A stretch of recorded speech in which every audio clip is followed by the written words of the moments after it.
Hello everybody and welcome to episode 5 of Tutor Chat. My name is Helen Dickman and I'm joined by Lucy Kennedy here as well, and we are both the co-founders of the 11 Plus English Club. So in these episodes what we aim to do is to share with you some helpful hints and tips to help your children with their 11 Plus preparations. So today for episode 5 we're diving straight into comprehension, because this of course is something that comes up in pretty much every single 11 Plus exam, whether it's multiple choice format or sort of standard written format. And it's a skill they're going to have to carry all the way through into secondary school as well, and there's SATs in year 6, so it's such a huge topic. So like always, I think Lucy and I could probably sit here for an hour talking to you guys about this stuff, but we're going to keep it short and snappy. We're going to share about 5 tips with you, but we will definitely be revisiting this topic in the future. So yes, all about how to improve your child's vocabulary skills. So Lucy, would you like to start with the first tip, please? I shall. Thank you very much, Helen. So first thing I want to say is reading, just in general, it helps if we do some reading for pleasure. So not just limiting comprehension or reading to books or, just things that are associated with school. It's actually really interesting for a child if they were to read something or to choose a topic about something that they love, research that topic and really just get them going with the whole reading something and then responding about it, discussing it.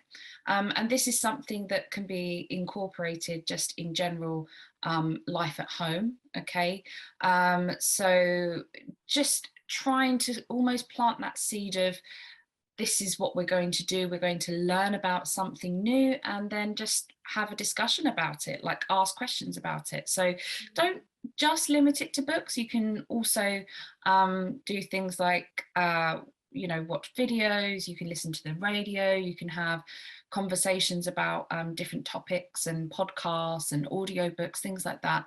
I'll talk a bit more about that in one of my other points, but just get your child to find a topic, something that they love, and basically research it and grab some stuff about it that will interest them. So it's not going to be something like a classic text that's quite rich in vocabulary. The context of it is completely out of real life nowadays, historically very different. So it's, when you give a child a classic text, they really have to almost do like a bit of research around it and really be at I would say a more advanced level of reading, or they have to have some kind of groundwork before being confident enough to tackle a classic text.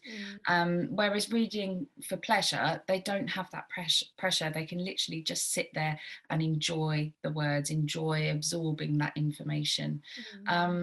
So yeah, definitely not something that's going to be too overwhelming, but also in the same breath, nothing that's too boring, something that's going to spark some kind of interest.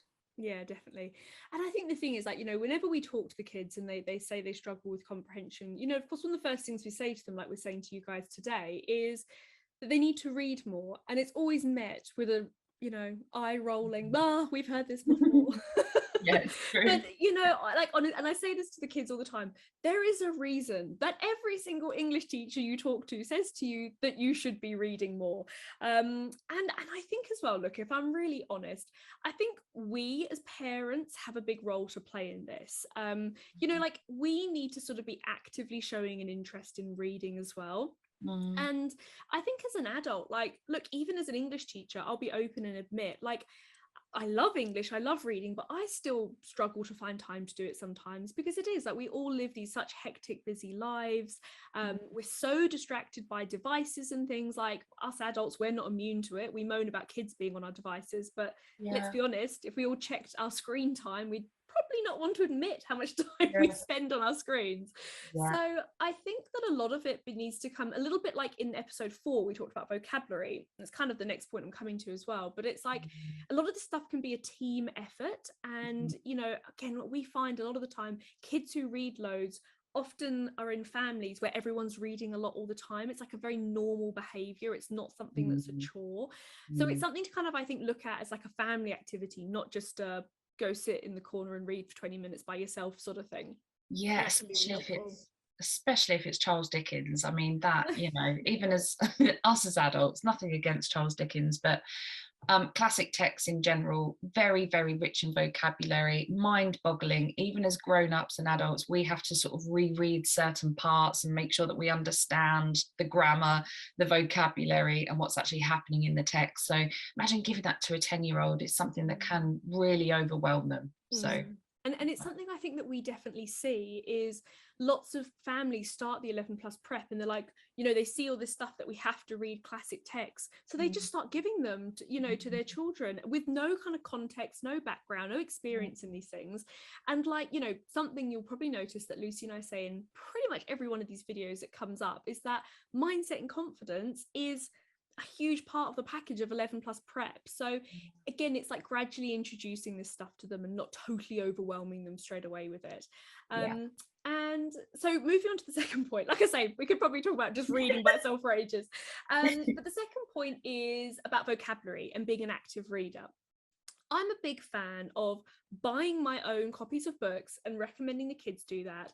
And then when they're doing the work, having a highlighter and a pencil and actually highlighting interesting words, circling interesting words, you know, getting the kids really actively involved in the reading process. And what this can then do is double up for you. So again, last episode we were talking about vocabulary tips and vocabulary lists and things like that.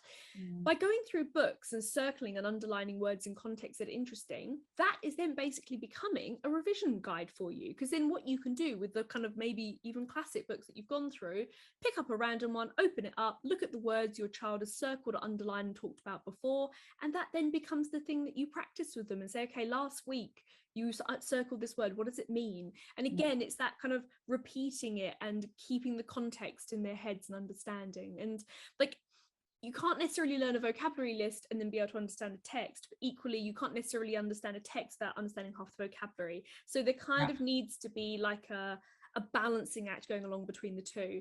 And then ultimately all of this will then spill down into good verbal reasoning skills, good creative writing skills. So it all totally interlinks with each other. Yeah, absolutely. Absolutely. So I would next up say that comprehension, especially at 11 plus, and indeed within the Key Stage 2 curriculum, is made up of a multitude of skills that your child will have to try and master.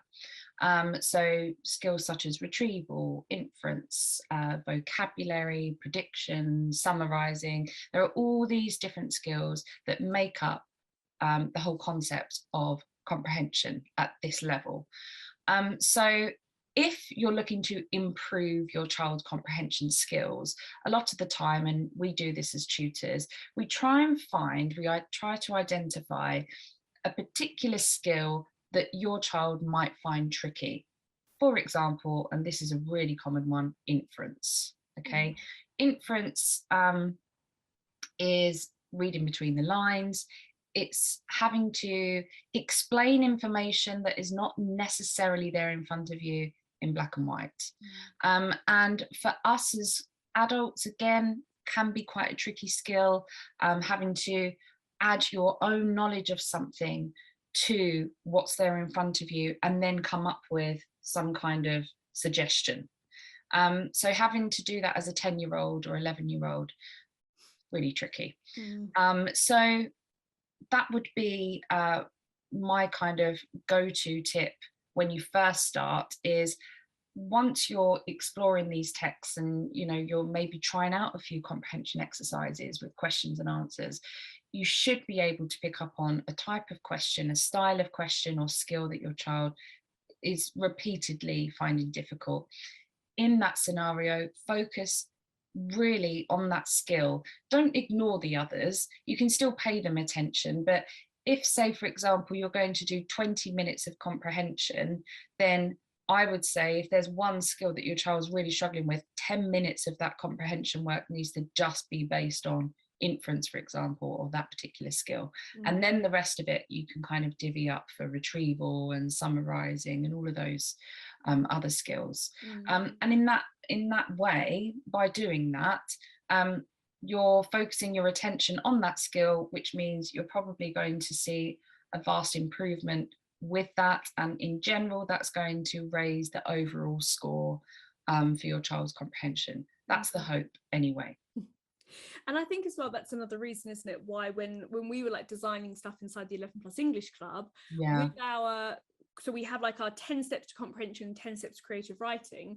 That's one of the reasons we did these like breakdown of comprehension skills, so that you as parents could sort of see with your child and the work that they were doing and the lessons and things like that, you could also identify with your child, actually they found, say, multiple choice and retrieval really easy, but they found inference and prediction really difficult. So because I think sometimes this is the problem with comprehension, is that when you just go through comprehension paper after paper, the kids, and maybe even yourselves as parents, aren't kind of recognizing the different types of questions they're being asked. So all you see is they're losing marks, but you don't actually know why. So it's like Lucy says, it's that whole thing of going back to the root cause. And yeah, if you haven't done those 10 steps to comprehension yet, that this is going to really help you if your child's losing marks, and helping you to like define those tricky spots and things that they're struggling with. Perfect. Okay, and another thing actually, speaking of which, is thinking about exam techniques. So another thing with comprehension, especially in the 11 plus, is it's not just about their ability to sort of understand the text and everything, but it's also the speed at which they can do that. So, you know, especially for things like CEM, when they're under so much time pressure, like they need to be confident, quick readers. Like they need to be able to sort of skim read a text and really be able to summarize like the key points of it pretty quickly. Other exams, maybe like GL, CSSE, Independence, they've got a little bit more time to work through the text, but equally those texts are sometimes longer, so there's like more volume of information that they need to take in. So either side of the spectrum, it's still a challenging one. So if your child struggles with timings, what we'd recommend doing is, let's say you're reading maybe like a bit of a challenging book, or any book, it doesn't matter, it can be anything. As you start sort of working towards the exam, start setting timers for them. So again, make it like a little game or competition. So if you're just first starting out, give them loads of time. Say to them, right, you've got 3 minutes to read this one page, and at the end you have to tell me what happens in it. So they do 3 minutes, they say it to you. Then in a couple of weeks you do a 2-minute one, then a 1-minute one, and you see the pattern.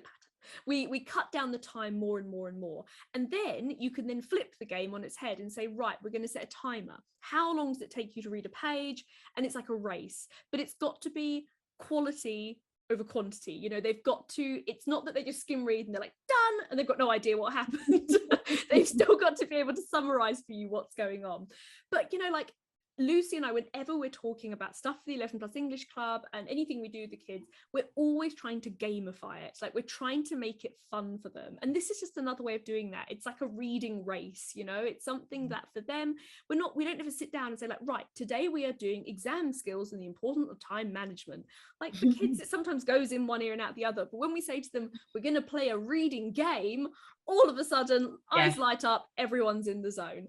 And like, you know, when you're doing work with your kids at home, you can replicate this, you know, you can do the same sorts of things with them. So that's a really good, really easy tip to help your kids pick up speed, is just to gradually start cutting down the time with them and just making it into a bit of a game.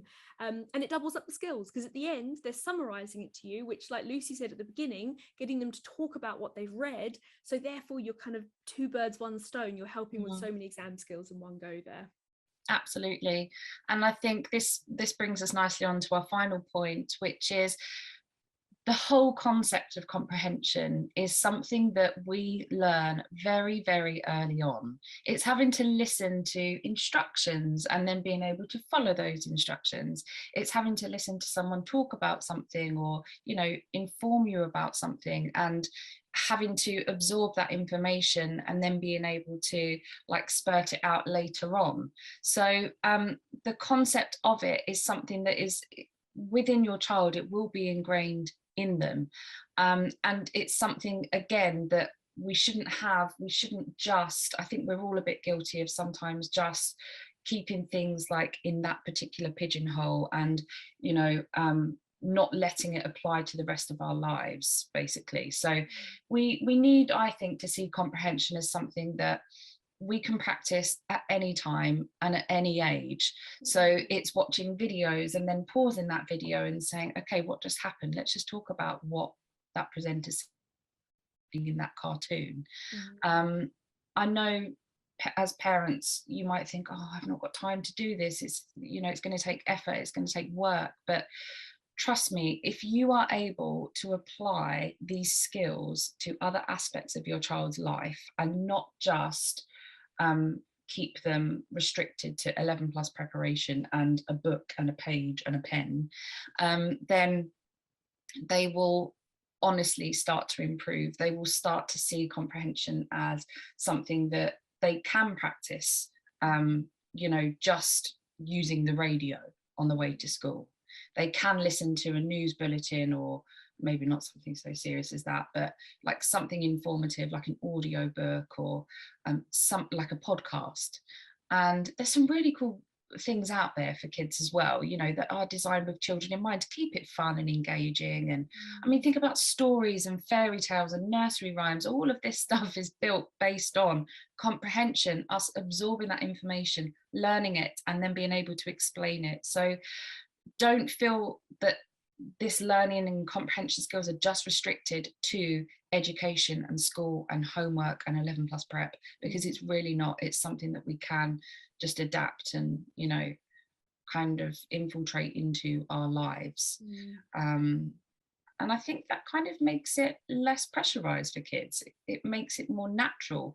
It builds their level of maturity. It enables them to feel more confident when they do tackle a really tricky text, because they're like, oh yeah, I learned about this the other day, or, you know, mum and I discussed this when we listened to the radio, or like just building that topic for discussion is a really, really great way for all skills within English, if I'm honest, not just comprehension. So definitely. And ultimately this ability to like explain things, have an opinion about things, like this is then pushing into secondary school English. Like the GCSE language exams, paper 2 is all about like viewpoints and perspectives and viewpoints. And, you know, whilst your child isn't going to be asked, like, you know, to maybe necessarily define things, or they're not going to be sort of direct inference style questions, but all those skills still apply, like summarising and talking about opinions and what they're saying, reading between the lines. So like all of what we're talking about today is not just this isolated focus on the 11 plus. It honestly is like long-term skills. Absolutely. Perfect. Yeah. All right, guys. Right. So we hope that you found these 5 tips for comprehension helpful. So these were all about helping your child to improve their comprehension skills. Now, don't worry, we're going to have plenty more videos on comprehension coming up, because like we say, there's loads that we can talk about. But for now, we hope you found them helpful. If you have any questions or anything you want to know more about our 10 steps of comprehension, please get in touch. All the links and everything are always below the videos, and we will be happy to help you. Otherwise, we will see you soon in episode 6. Thanks, guys. See you soon. Bye. Bye.